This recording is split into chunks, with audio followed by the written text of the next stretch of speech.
And welcome back to the OCR Lounge. Special thanks to Brown Bottling Group and Pepsi for being a title sponsor for this podcast. Thank you again for our loyal listeners. This is our second episode, and we're so glad to have a special treat, especially for me. Back in 2018, I met him for the first time. He took the Patriots to the 2019 state championship. We're going to talk all about that and a little bit more about his journey. But Phillip Short is going to join us today in the lounge, so stay tuned.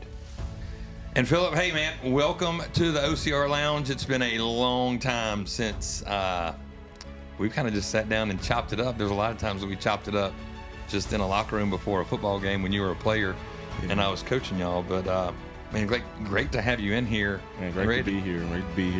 Ready to chop it up. Yes, sir. 2024. We got one more day till the new year. All right. Can you believe that? I know. I'm feeling like I'm getting old. Older by the day.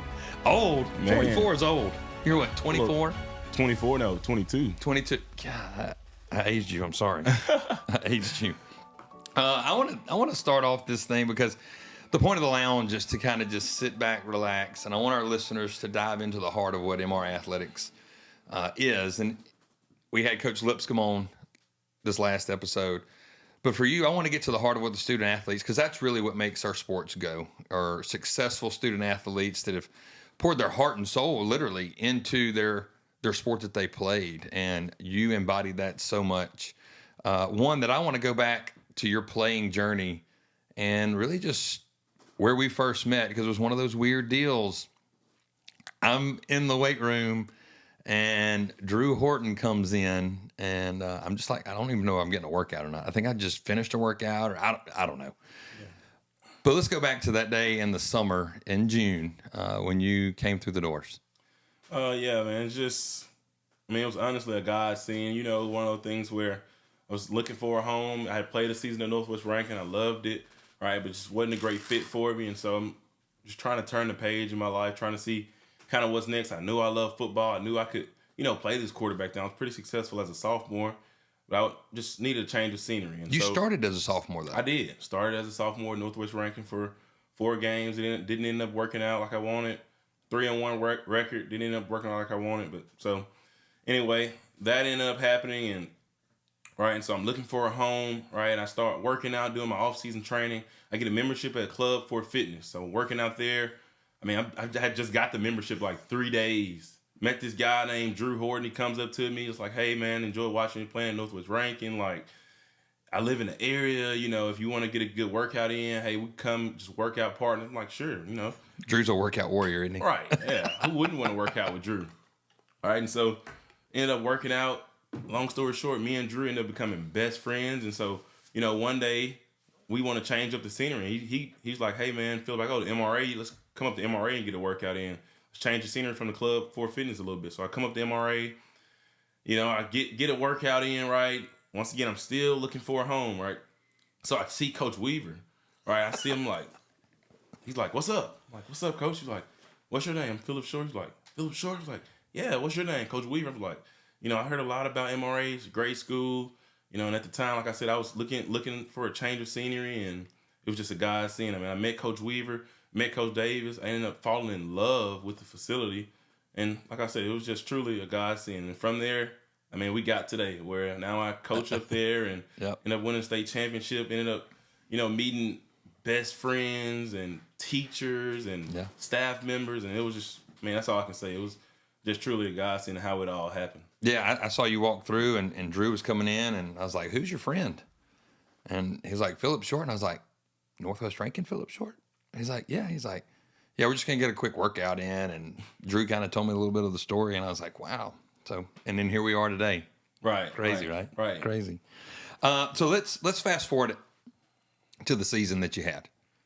2018, your first season to play.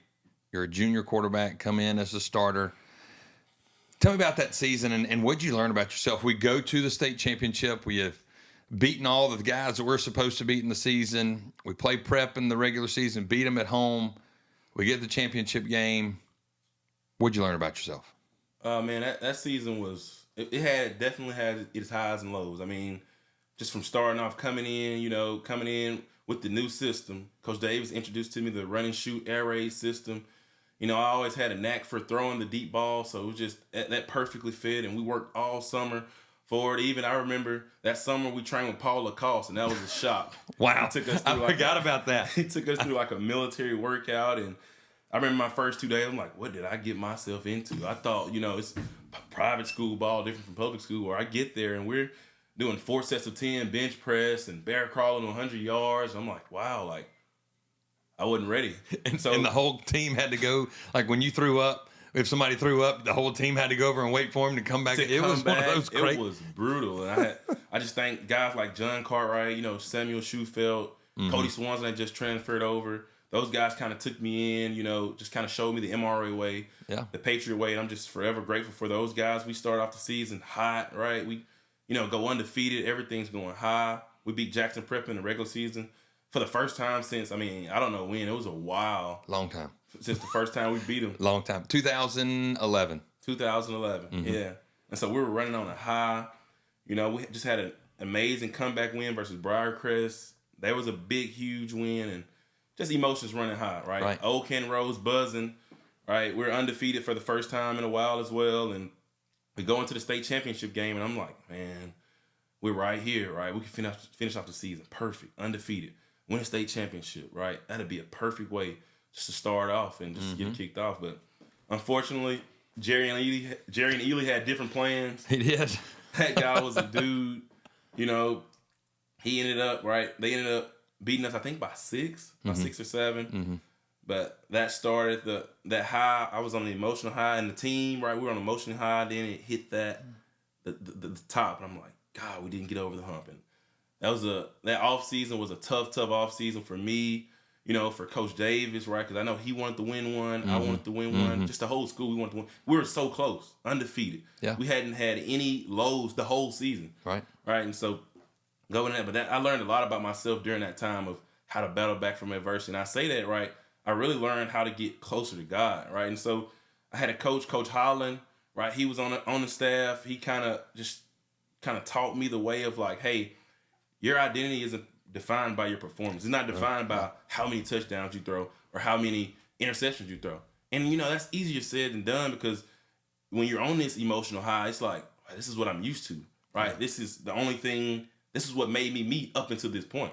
Where the numbers matter. Right. It mattered a lot. Stats and the touchdowns and the yards thrown and all that stuff, that all matters. Right. So it mattered at that point. And then you get to the state championship and lose on the big stage, and it's like, man, like, did we do all of that for nothing? And you question yourself, you question your ability, and like I said, that was just a time where I really honed in and got closer to God for sure. That's awesome. Well, then the story of 2019 is a little different, and I got something for you. I got something. See where you pulling out the hat over here. I'm gonna pull something out of the hat. If it fit. I don't know if it even fit in the hat. I mean, I got nothing under my hat.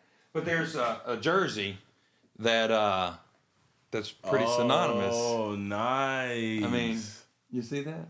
You see nice, that? Yeah. So let's talk about this jersey in 2019. What does that jersey mean to you when you start thinking about your quest, your journey? 2018 didn't go as planned, right? You lose the one that matters, right? Everybody claims like you got to win the state championship. You got to win the state. What you do in November is what they remember, right? All that stuff gets said. Let's talk about number 7 in 2019 versus 2018. I mean, like I said, the difference was just the growth, the maturity, not only on the field but off the field. Right. Learning what the true quarterback lifestyle is, right? Yeah. For so long, I thought the quarterback lifestyle was a lot of highs, but like we've been talking about, it's highs and lows, right? Just maturing on and off the field, becoming a leader. Yeah. Not just with actions, because, like I said, the first year I kind of wanted to lead with actions, didn't want to say much, but I learned how to be more of a vocal leader as well as leading with actions, right? And we had a phenomenal senior class: Joe Perkins, Drew Horton, Justin Williams, Willie Latham. Man, so many great guys that I can't even name them all. Tyler Storms, right?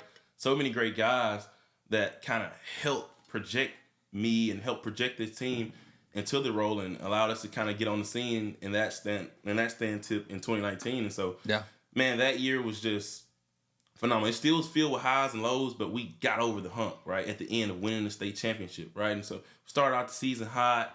Once again, we're undefeated, right? we ended up playing, what was it, Briarcrest or was it Philadelphia first? We played Briarcrest in Philadelphia. Yeah. Played Briarcrest in Philadelphia. Went on a 2-game losing streak, and so once again, it's like, here we go again, right? Yeah. Man, I don't think we can ever get over that hump of winning the championship because I wanted to win a state championship. Coach Dave wanted to win a state championship. And, who doesn't?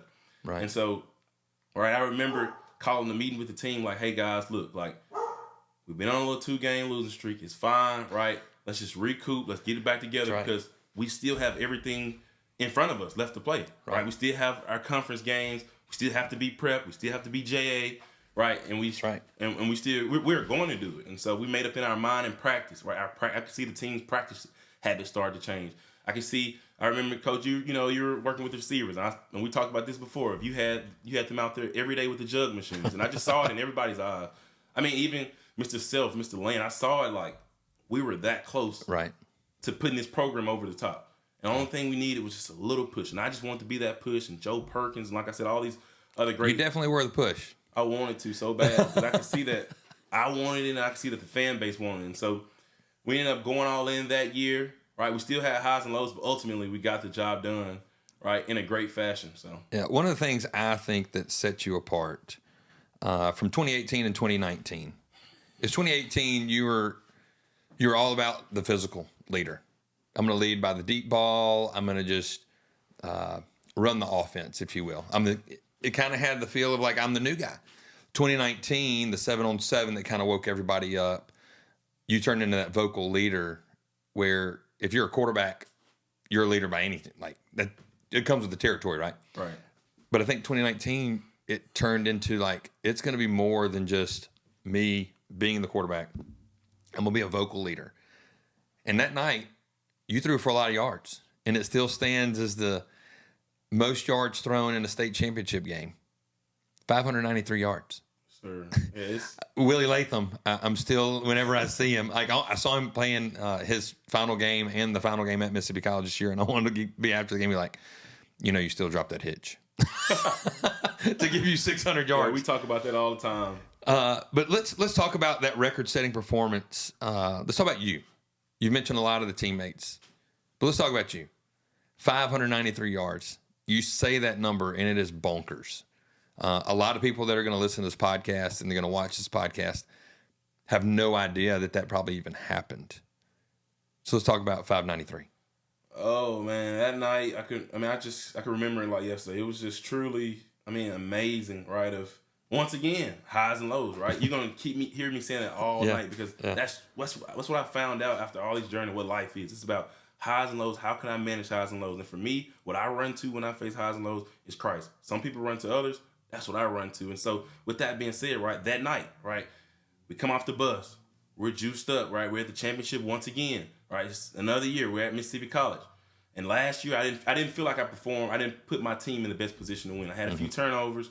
Right, still kept the game close. We had a chance to win late, but me personally, I didn't feel like I put my best foot forward. And me and Coach Davis talked about it, and we took that responsibility of, hey, this next season, let's not leave that bitter taste in our mouth. Yeah, we had a meeting shortly after that game, a few weeks, and he sat down with me. He was like, "Look, I'm going to go all off season. I'm going to try to get better schemes. Right, we're going to do some things differently, and I need to trust that you're going to get better. Right, and your level of play needs to go up as well if we're going to get this thing done." And so we talked about that all offseason. Not only did we talk about it, hats off to Coach Davis. He stayed out there with me. We would throw 7th period every day, right? This is something we did every day. I had a slight little meniscus tear my senior year from January to February, so that put me back a little bit. But other than that, we were throwing every day. And he was really honed in on getting me better, right?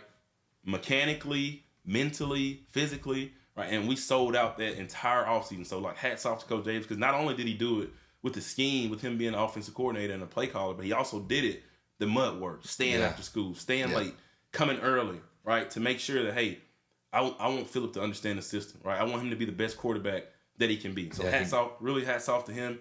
And just go back to that night, right? And so we get there. We have him schemed up that week in practice. Practice was intense, right? The week of the championship, I remember we had a fight, breakout at the championship. It was actually my little brother, Your Noah, little brother. and Justin, our starting receiver with a ninth grader, with the ninth grade scout team guy. Yeah. But that just proved that everybody wanted it. Like, yeah, it was fierce competition. And so that night, man, we were just connecting, firing on all cylinders. I remember coming out, and I was like, man, are they literally gonna play us cover zero every play? Yeah.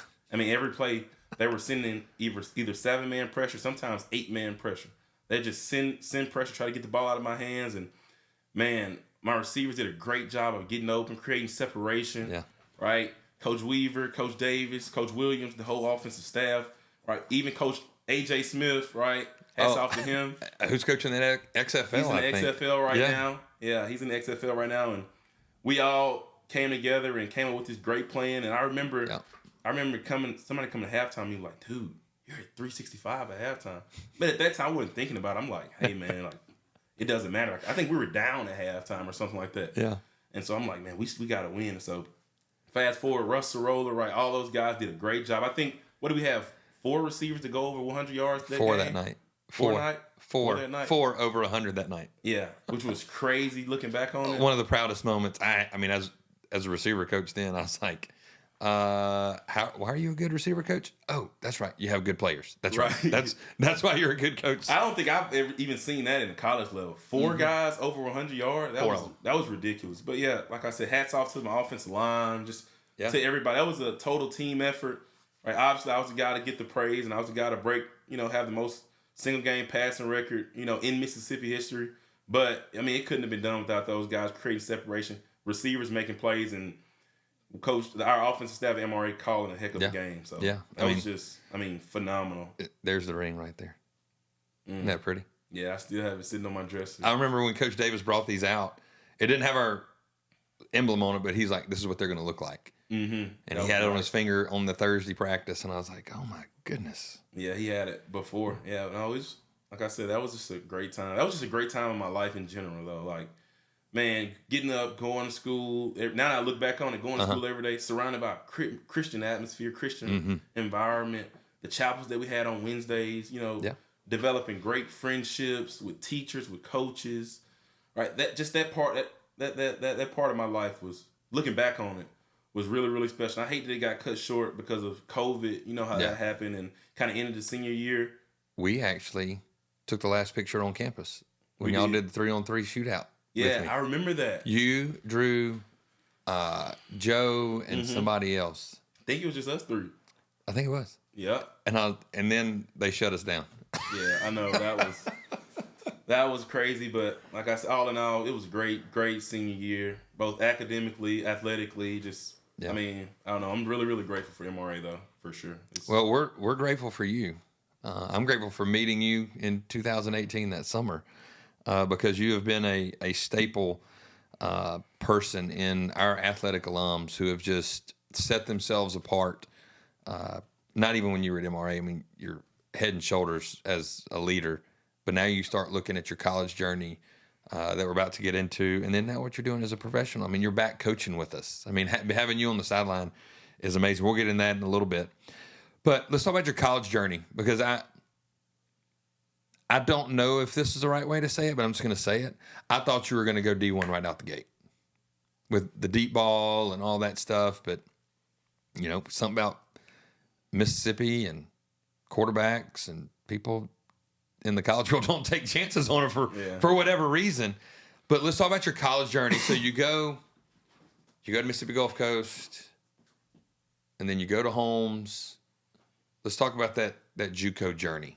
Okay. How was that? Yeah, it was, like I said, once again, I'm going to refer to it again, the highs and lows, right? You come off of a high season.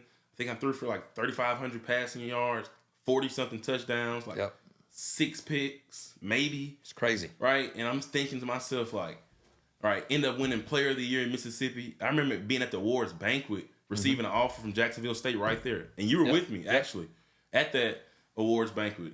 And so I remember, once again, I'm on a high now, right? I'm on a high. And so I'm like, man, this is going great. Man, life's good. Ending up the season on a strong note. Got my first Division I offer from Jacksonville State. Right? I had a few more Division I offers come in. Then I'm at that point, right, of like, do I want to go JUCO to get like Power 5? Because at that point, I'm thinking like, oh, like I'm a Power 5 quarterback. Absolutely. Group of 5, Power 5 quarterback, right? And so I get to that point, I'm like, I have a few D1 offers, and I end up taking the JUCO route, right? End up signing there, and once again, it was COVID, so it was a lot of quarterbacks that were staying at their schools, and the rosters didn't really turn over. And so once again, I go back to it's the highs and lows of life, right? And what do you turn to? And I once again try to dive in more to Christ. Like Christ, Jesus, could you show me, the path that you want me to take? Right here, I am feeling like I deserve this, but I don't get it. And so with that being said, I end up signing the Mississippi Gulf Coast. Once again, had a phenomenal freshman year, right? JUCO All-American, first team All-State. We ended up winning the South State. We lost out in the national championship, but as a freshman quarterback, 18 years old, and we had a lot of third-year guys. And at that point, right, JUCO's really competitive now, but at that point, you had guys that was there for 3 years. You had guys signed to LSU, right? Guys dropped down from Alabama that played meaningful snaps in Alabama, right? And so JUCO was really, really tough to go in as a freshman, 18 years old, and to lead your team to the national championship, right? I feel like that was a success, right? And so I'm like, okay, boom, finally, the college coaches, they'll see it, right? Once again, right, I didn't end up getting what I want, right? So once again, it's a low. I'm like, God, like still hadn't happened yet. And so then again, I ended up staying it. The next year, another year at Gulf Coast, ended up starting up season hot, right? 6-1, right? Ended up going out. I remember like yesterday playing against Hines. Oh, I was at the game. Right, and I ended up ankle. Right, I ended up landing on my ankle. I had a high ankle sprain. It was really bad. Right, I ended up finishing out the game, but I just wasn't the same the last 2 games of the season. No, I remember it was just like the Philadelphia game. Yeah, when you were in high school, literally around midfield, going toward their scoreboard. Yeah, I was like, got sacked and like here we go. And if you know anything about a high ankle sprain, it's tough to come back. Yeah, you'd almost rather break it. Right, exactly. Yeah. If you don't have that, the stuff that the NFL guys have, if you're just a regular average human being, it's tough to come back from a high ankle sprain and start the next week. But I ended up starting, and like I said, we didn't end up going to state that year, right? And so once again, I finished up there, right? And my freshman year didn't count, right, because of COVID. So I had another year. So I essentially do my third year at JUCO, but it'll be counted as my second year. So I'm like, man, I'm trying to figure it out on my own. Like, man, I guess Gulf Coast went the way, right? For whatever reason, right? Gulf Coast went the way. I'm like, let me get back closer to home. Coach Woods just got the job, right? He was a great coach. Was on Last Chance U. East Mississippi. They gonna throw it around. Yeah, they gonna throw it around. It just made sense. Closer to home, right? Bo Wallace was my quarterback coach. Mm-hmm. He was one of the all-time greats at Ole Miss. I'm like, this is just a great move for me. Surely I can get to D1 level from there. So I ended up playing there. Had a great season. Holmes hadn't won a game in like 1,096 days. I remember counting 1,096 days. That's very accurate, Philip. Yeah, I remember. I remember that. And so we ended up winning. Ending off that year with the winning record. And I'm like, okay. Once again, I ended up winning first team All-State, right? Stacking up the conference. I'm like, okay, surely this has to be my time, right? That's right. Has to be my time. And so get there, right?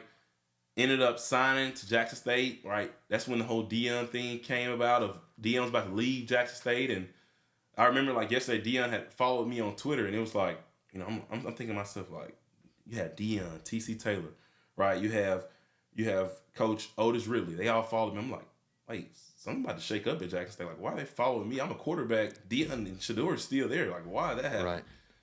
Boom, lo and behold, two weeks later, boom, he goes to Colorado. They offer me, hey, we want you to be the first quarterback that we take, right, in the Jackson area. You're a Jackson name, kind of get the ball rolling. And so I get there, I'm all fired up, right, have a great spring, right, and Jackson State brings in, once again, it's the days of the portal, so they bring in a starter, a SEC starter, right, Jason Brown, he started in the SEC for about 3 or 4 years. He was a really good quarterback, right, bringing it down another quarterback from Syracuse, right, and he's a really good quarterback as well. We're still best friends to this day. Jacobian Morgan, right, brings another quarterback from ULL, right? Zy McDonald. He's from his area.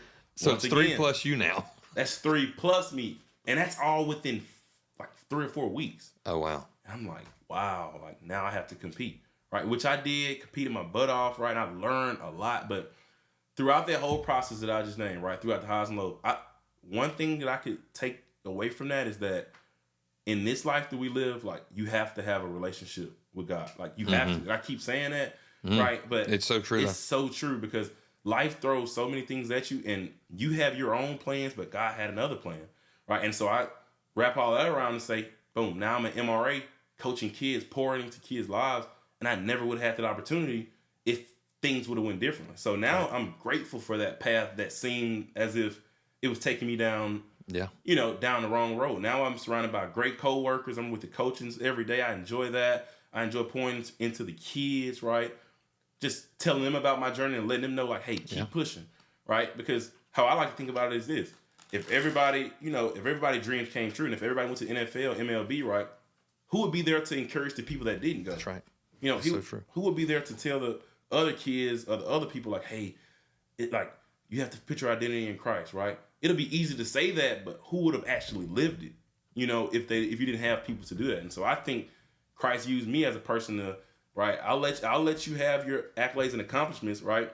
So you can still, if you wanted to brag or do whatever you want to do with those accomplishments, but ultimately you know that I'm in control, and now you're in your purpose, which is helping kids out and developing that next generation. Yeah, so I'm forever grateful for that. Yeah, there's no doubt you're in your purpose. I want to dive into something a little different.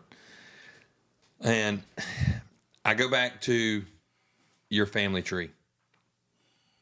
And you're following kind of the footsteps of your dad was a coach. Yeah, he was for a long time. I mean, I start thinking about all your brothers. So is it kind of surreal now that you're doing what your dad did as a profession? Like, how does that feel? Like, it is. I mean, does he ever give you any advice? He does on just how to handle situations, how to handle kids. He was real good at that. I mean, he was at Greenville High in the late 1990s, early 2000s, when he had it rolling, right, turned that place around. Him and one of his best friends, Cedric Bush, all those great coaches, right? And he talked about that all the time. Like, he was able to turn a team and a town that wasn't so good, right, to giving them hope, giving the kids hope, right? And so I always look up to my dad in that aspect of, like, he never gave up on the kid because of, how he looked or how he played, right? He worked with every kid. He had a heart for others. And so if it's anything I learned from my dad is that, like, having a true heart for kids, right? Mm-hmm. That's the way to go. Like, that's something that I strive to be like more and more every day with him, of having a heart for kids, right? Yeah, we talk about X's and O's all the time, but what he was really good at is having a heart for kids, right? Mm. Dropping kids off at home when it's 7, 8 o'clock and their parents haven't coming to pick them up, right, when they don't have a ride to practice, stuff like that. Staying late with him. And so learning that from him at an early age, I'd say that's a part of, like, just learning that really, like, dove over into me being a coach as well, and me really wanting to pour into kids, right? Not just to receive the attention or just to say, hey, I work with that kid or I train that kid, but you see that all the time. Yeah, you see that all the time, but it allowed me to be genuine of, like, hey, I've worked with this kid, but I care for this kid. Like, it's bigger than football, like, it's like I have a relationship with that kid. And so that's one of the biggest things that I really learned from my dad, right? Besides the X's and O's of, 4-4 defense, 3-4, right? Of having a heart for kids. So, what about your brothers, Josh, Phil, Noah, Germ? I mean, you start looking at all those, and who's the most competitive? It's a. Would you say you? Would you say Jeremiah since he's the baby? It's kind of tough to say that. I'd say Noah. Really? Noah's really competitive, and then my other brother Caleb. He didn't play sports, but he is really, really competitive. He's into sales, and he's a salesman. Oh, you got to be competitive if you're in sales. Oh, absolutely. He's doggy. He's straight doggy dog world. So if it was anything, I'd say probably Caleb and Noah. Those are the two most competitive ones. Wow, sure. Noah. Yeah. Growing up in the house with 5 boys, you have to compete for the last bowl of cereal. So I'm asking Jeremiah. I was thinking Jeremiah might. I don't know. He's so little. He didn't fight very hard, I guess. He did. Sometimes his licks weren't very hard though. Yeah. We love you, Jeremiah. We love you. So let's get into your professional career. So now you're not only MRA on the sideline, you're doing some stuff with Mike Frascona. You're doing this quarterback thing, which is a no-brainer for you, right? I mean, you say you threw 593 yards to a kid. You're like, wow, you have all these accolades. And I think that's where God has worked in your favor of, like, allowing you to have those accomplishments, to have a resume to prove your worth to these people that have, like, hey, I want Philip Short to train me. Right. I mean, that is truly just, like you say, one of those God things. Because it was, I mean, I remember vividly, right? I graduated from Jackson State. I'm like, hey, what's next? I promise you, every athlete has that point in life where when they're done with ball, especially the ones that was really good in sports, and sports kind of had their identity, right? And you get done with ball, and you're like, man, what's next? Right? What's next? And I remember it like it was yesterday, right? It's around like that point. I knew around probably that's March, right? February, March time. Like, bro, like football's coming to an end. Not my eligibility, because I still have eligibility right now. But I'm like in my heart, like I love that brown ball, right? But it's like, man, I'm just kind of ready for the next steps in life, right? I'm ready. I want to strengthen my. You kind of knew it was time. Yeah, I want to strengthen my walk with Christ. That was my first thing, my main goal when I got done. And through that, let Him tell me what's my next step. Let Him order my steps in this next season of life, because I can't do it, right? And I was tired of highs and lows. And so anyway, right, fast forward, I start training quarterbacks. I get one client, 1 turns to 5, 5 turns to 7, 7 turns to 10, right? Now it's at just a crazy number. Yeah, we were talking about it today in the gym. We were watching you work with some kids. I looked at Noah and I was like he's the dude. Like, I mean, yeah, it's like you're 25. Yeah, so you see. I mean, that's why I say, like, you're a perfect person, because you see where it came from. So you see like the one, right? And it was just me out there. Then it from 5 to 10. And I'd be wrong if I just take credit for it. Like, it had to be higher, source to do how it did at the rate that it grew. I know. And so with that being said, like, I got into training, ended up loving it, right? It wasn't even like work to me at all, right? And so that business ended up growing, right?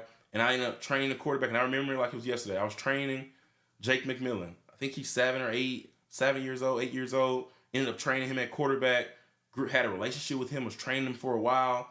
And he was playing flag football team. I know some people might say that's a little too early to have a quarterback coach, but Jake, he sold out, right? Not in today's world. Right. He sold out to the process, and he's going to be really good. Like, that investment is going to pay off 100%.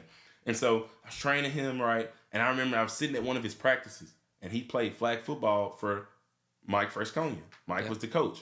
All right, Mike got into it. Mike has a kid, Rocco, right? And he wants to coach his kid and just kind of pour into that generation as well, because it wasn't a lot of flag football coaches at the time. I remember he was telling me, like, it was a lot of kids, like, on a list that was trying to look for different coaches and stuff like that. So I like the fact that he likes to control. He's controlling the narrative of what his kids are exposed to in today's society. I like that. Right. Perfect. That's perfectly said. And so with that being said, I ended up meeting Mike, and we ended up talking, and I ended up telling him, hey, I'm training athletes now. And so I ended up meeting with him at his office, and we ended up linking up from there of like, hey, let's revive what he had, because he trained a lot of big-time athletes back in the 90s. Paul Lacoste. Played at Notre Dame. Not right? Paul. Mike did. Yeah, Mike played at Notre Dame. Yeah, I know Paul was the leading tackler at Mississippi State in the SEC. Yeah. Yep. Trained a lot of big-time athletes. And so he was kind of the speed and agility guy, the first person to do it back in the early 90s. Yeah. From what I hear. Right? Obviously, I wasn't born, but from what I hear, right. Making me feel old again. Thank you. He definitely said he was one of the first. And so I'm like, man, it's a perfect opportunity, right? I have my quarterback training, and I also kind of get in the speed and agility training, which, I mean, I have years of Division I football, so I know how it is ran at the Division I level. So ended up getting the speed training, and we ended up, linking together. And now, we're partnering with Mississippi Speed Instruction, right, where we're trying to revive, speed training for not just football, but football, baseball, basketball, right, for that age group of 6 to 12, 13, give just some early development, because it's not a lot of people that's out here developing kids that early at that age. And so we just want to bring that to the metro area. And it was just a godsend of me partnering with him. We just finished our camp this morning. It was a great turnout. We had 40 kids. They were already all pumped, excited. And so, no, that was awesome. That was awesome for sure. Yeah, I think it's really cool that you put the emphasis on that, because you hear a lot of people that want to go and they want to specialize with the high school or the college. I was talking to somebody today. I was like, I really think if I do this for a living, I want to stay in the college ranks. Where you have done the exact opposite. You have gone and said, I want the lower level to where I can teach them A, body movement, B, how to control their body, like just their control their body. C, what does speed look like? D, there's a God component to this thing. Right. Literally. I mean, you just covered every aspect of that of like, I mean, you look at Texas, California, all these big time states, right? And the difference is they're getting developed at an early age, right? Mm-hmm. And so if I know some kids who hadn't done speed drills until they get into high school. And you can see that and you they can have see the difference, right? In Mississippi, you can see that difference, right? Yeah. So it's everywhere. Yeah. And I'm approaching it like, look, like my thing is, can I get these kids at an earlier age where they learn how to move, right? And that's not to say they're going to be the next, Patrick Mahomes or the next Tyreek Hill or the great, but I just want them to be the best that they can by investing early and not waiting until you get to high school. Like, oh, I need to start training specifically for speed and agility. And not just for football, but to become a better baseball player, become a better basketball, soccer, lacrosse, right? Whatever. Everybody needs to be able to move in 2024 if you want to be considered an athlete. Yeah. And so that's that's kind of how my approach on it is like, look, I want to get the younger generation. It's even with quarterbacks, right? My thing is, and it might be some people, but my thing is I don't want, not that I don't want, but I don't target, where's the 5 stars? Where's the 4 star? Well, that's somebody else's business model, and that's a great business model for them. Yeah. My target is, where are the ones that can't even pick up a ball, right? Yeah. Once again, it goes back to my dad's mindset of just loving kids, right? Mm-hmm. Because if everybody went for the top quarterbacks, who are the ones to teach the ones that can't pick up a ball? Where are those teachers at? Yeah, that's a great point. That's a great point. That's kind of how I look at training in all aspects, right? They're going to get their love, the 5 star. They're athletes. They're going to get their love. They're going to be good, right? How can I help the generation who can't tie their shoes or who can't, move at all? And so that's kind of how I look at it, not only in speed and agility training, but also with the quarterback training as well. And so that's been proven doing really good for me as well. Yeah, and I think that you bring up a great point. There's a lot of people, it's like who educates the doctors to become doctors, right? It's the same deal. But for you, you see those people that are 5-star mongers. Like they're going in and saying, I train that kid, I train that kid, I train that kid, I train that kid. But what did they teach them? Right. Did they teach them that, hey, God gifted you with an amazing ability and now I'm just going to put my name on it? Right. Where you're saying like, hey, I'm taking a kid that's 7, 8, 9 that literally I'm teaching how to tie their cleats. I'm teaching them the laces of a football, how to get in a 3-point stance, how to get in a sprinter stance, whatever it all is.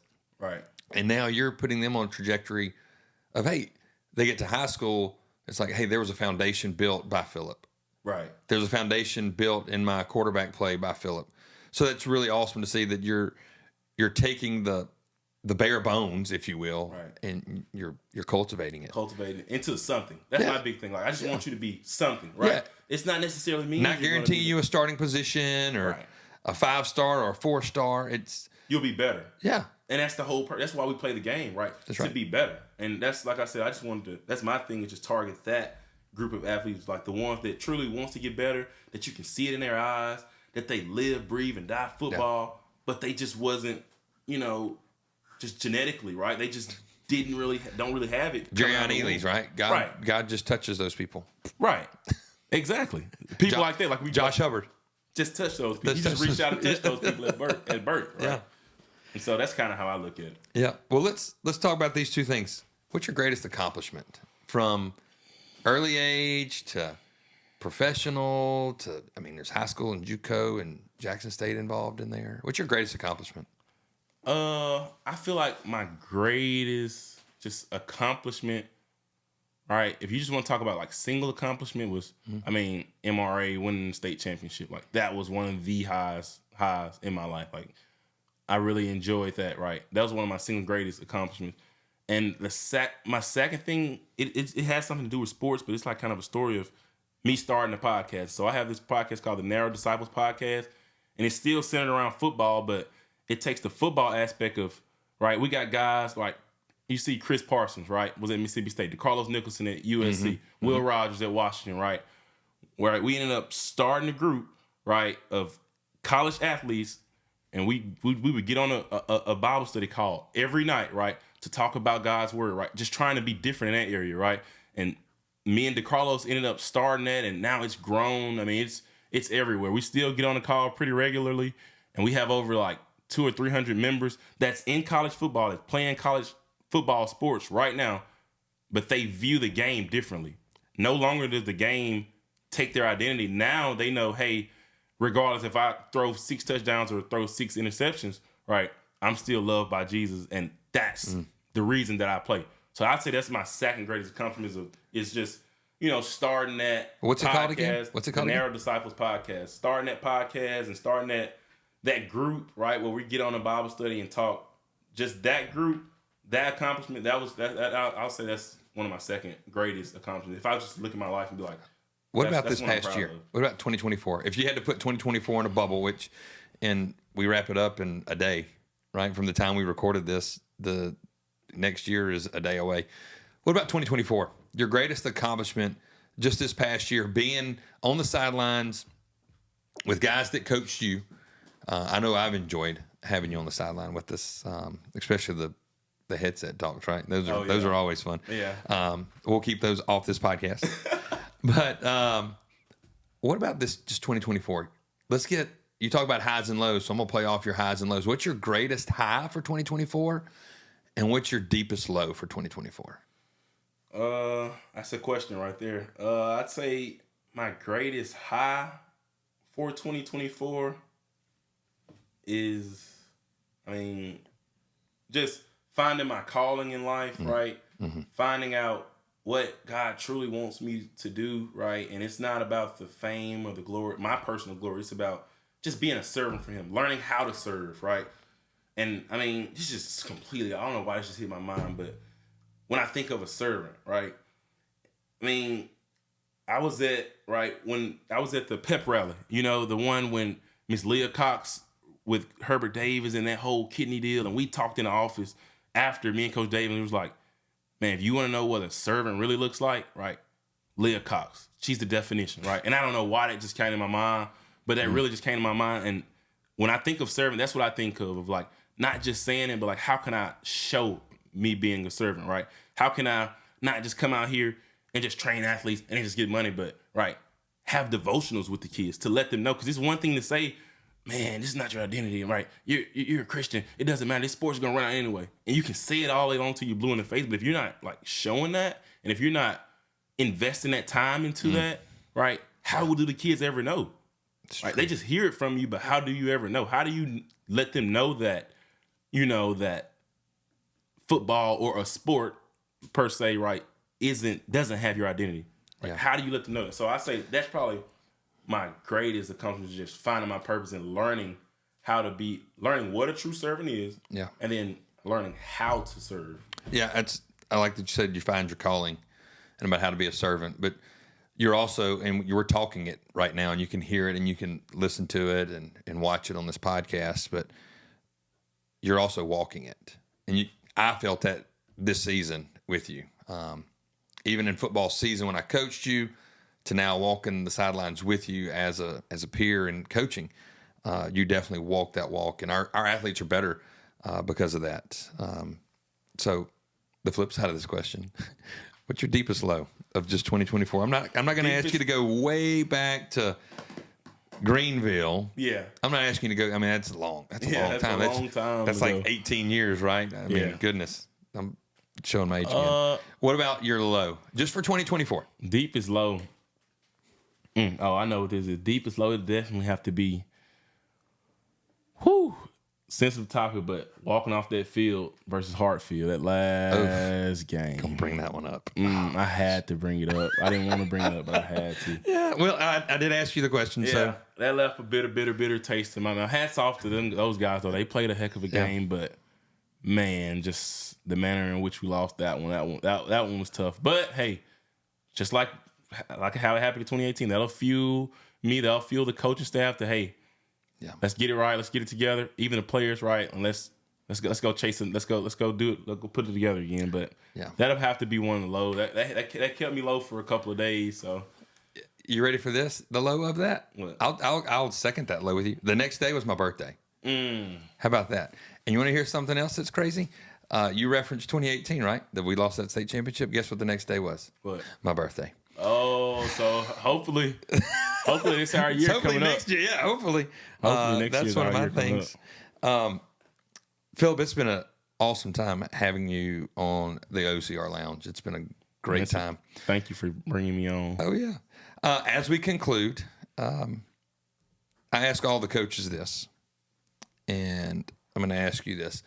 One day you're gonna hang up that whistle, and your coaching journey has how fast it starts. I'm entering my 21st year after this year of coaching, so it's going to go fast. And you're going to hang up the whistle. You're going to have your last call sheet, right? What do you want your legacy to be as a coach? My legacy, when I think about just like legacy, I want it to be kind of like my father's of like, man, when I think of Philip, like he cared for me. Mm-hmm. Right? He cared for me to the fullest. Whether I had 100 touchdowns or I didn't catch a ball, whether I'm the starting receiver or I'm the receiver that doesn't really play a lot. Like Coach Short won't walk past me and won't say anything. He won't, and I get that from you, right? That's another person. Shout out to you, Coach Weaver. Of like, even when you were coaching me, you never made a kid feel less because they didn't play or anything like that, right? Regardless of the wins. Obviously, Coach, yeah, you want to win, you want to be successful. That's right. Right, but I want to be remembered as Coach Short, like, he really cared.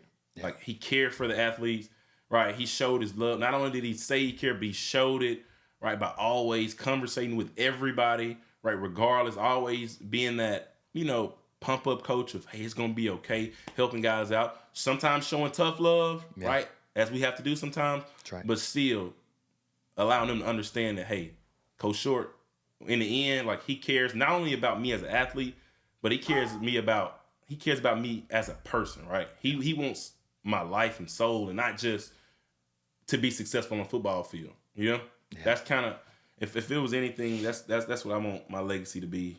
That's what I want to be thought about. Well, that's great. That's great, man. This has been a great hour spent with you. It's been an hour already. Yeah, time flies when you're having fun, man. Just anything else you want to add before we go? Man, I've learned so much about you. And I mean, I knew you. I coached with you this year. I've learned a lot about you just in this short time of sitting here doing this podcast. So, anything else you want to add before we leave? No. I mean, I think we pretty covered a lot. I mean, I could go for a whole nother hour, but no, like I said, it's just thank you for having me on, and thank you to the MRA family, like all the supporters, right? I mean, you mean the world to me. I just can't tell you how much MRA changed my life, from the godly connections that I have, the friends that I have now to, I mean, you talk about a kid coming from the Delta, from Greenville, Mississippi, right? Ended up at Madison Ridge Academy and now on the road. Like, nobody would have thought of that, right? That like God would. Exactly. That never would have even crossed my mind, right? And so I'm just so grateful for just the MRA family, the Christian family, and just how they, took me into the family and allowed me to really come alive as a young man of Christ and really find Christ. So just shout out to the entire MRA family. I know I can't name everybody. I'd be all night naming everybody, but you know who you are. Just shout out to y'all for sure. And Drew Horton, shout out to you too. One of my best friends. Still talk to this day. Right. That friendship even was a godsend of us meeting. And I mean, you talk about time we spent every single day with each other, literally for 2 years. So now, I mean, we might not talk every day like we used to, but that's because we got it in for what's 360 was divided by, times 2, 365 times 2. I'm not a math guy, so I don't know. It's whatever that is. I think it's 700. We almost spent about 700 straight days with each other from junior to senior year.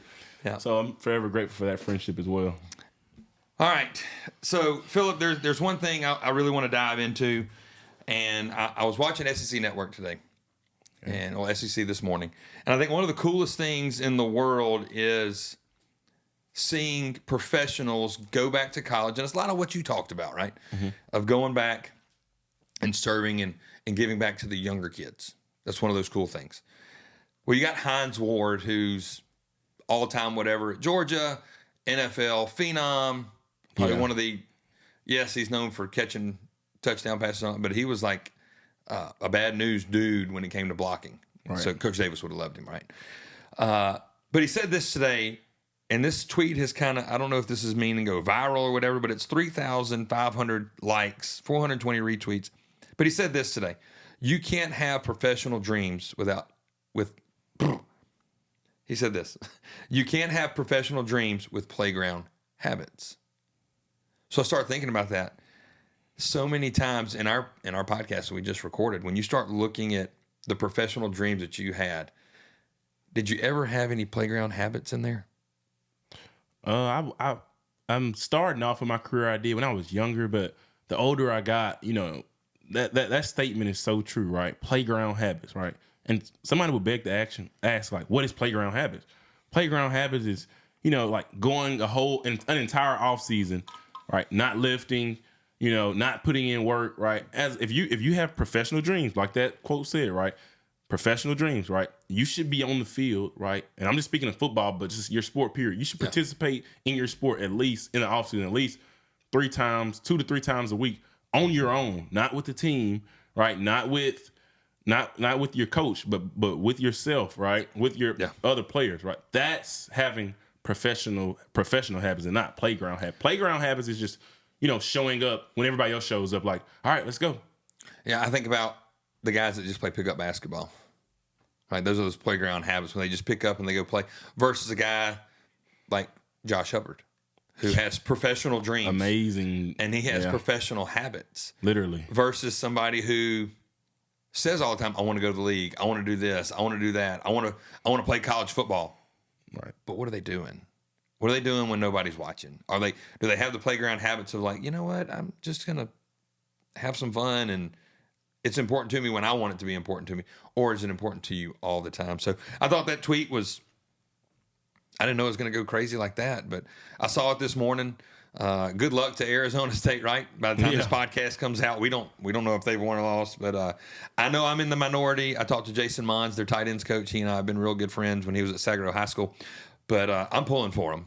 I'm pulling for him because of, I think that quote that's in his wide receiver room also translates probably to their whole team. Right. They don't have playground habits. If you've seen Arizona State play this year, their professional dreams is going to win a national title. So we'll see what happens. You might be laughing at us right now when we say, hey, I'm picking Arizona State. I think you're picking Texas, right? Yeah, I got to go with Texas. Yeah, that's been the consensus with every person I've talked to. So hey, you never know what could happen. Professional dreams, right? Yeah. And once again, that was Philip Short in the OCR Lounge today. Once again, thank you, Philip, for joining in with us right before the holidays comes to a close and 2025 ends. Thank you for spending time with us, reliving your journey. Some key takeaways that I have with Philip's conversation is it's all about going back to the basics. He talks about the highs and lows of life and how his relationship with God just strengthened every move that he made. Go tune into his podcast, The Narrow Disciples. Tune into that podcast. It's a group of college athletes that have come together and talk about their identity is not in the sport that they play, but their identity is in Jesus Christ. We dive into how he lives with 5 brothers, and it's a dog-eat-dog world, and find out who was the toughest. Let us know what you think about who was the toughest if you know the Short Boys. And then he talks about his journey from 2018 all the way through high school, being a state champion, and the highs and lows of life of being an athlete and what that looked like into his professional career. So thanks again to Philip Short. And once again, thank you to Brown Bottling Group for being the title sponsor of this podcast.